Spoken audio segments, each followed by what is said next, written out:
হবে, বলা বাহুল্য, বলা উচিত কিভাবে আপনারা যুদ্ধটা পরিচালনা করবেন।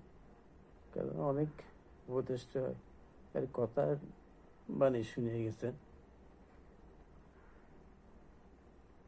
তেল বাজারে ওটা নিয়ে চিন্তা করে, গ্যাসের ব্যবহার ওটা নিয়ে চিন্তা করে তার লাভ নাই।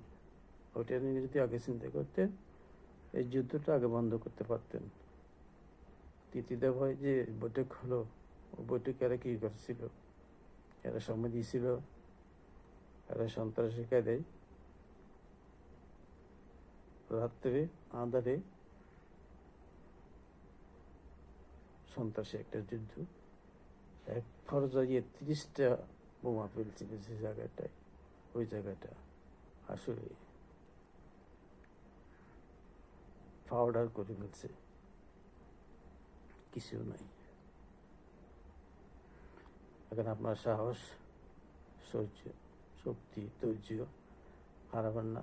আমরা আপনাদের পাশে আছি, ইরানদের পাশে আছি, ইরানদের পক্ষে আছি। মুসলিম আমরা, মরলে আমরা মুসলিম, তারপর আমরা মুসলিম বাই বাই।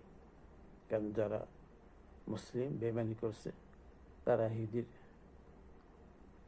এবং আমেরিকার এদের পাশায় সিল মেরে রেখেছে। এরা মুসলিম নয়, এরা অমুসলিম, এরা খ্রিস্টান, এরা ইহুদি বর্ণবাদী।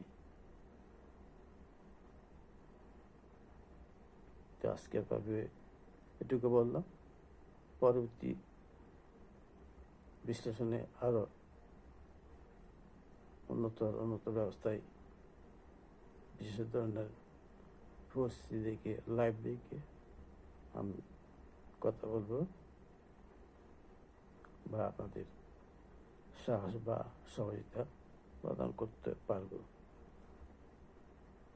এ পর্যন্ত জয় ইরান, জয় খামেনি, জয় ইরান, জয় খামেনি। এই যুদ্ধে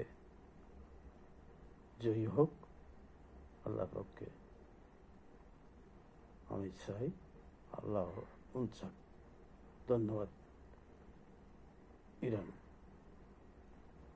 আসসালামু আলাইকুম। ইরান বাসীদের পক্ষ থেকে শেষ করলাম। পরের আবার দেখা হবে। Thank you.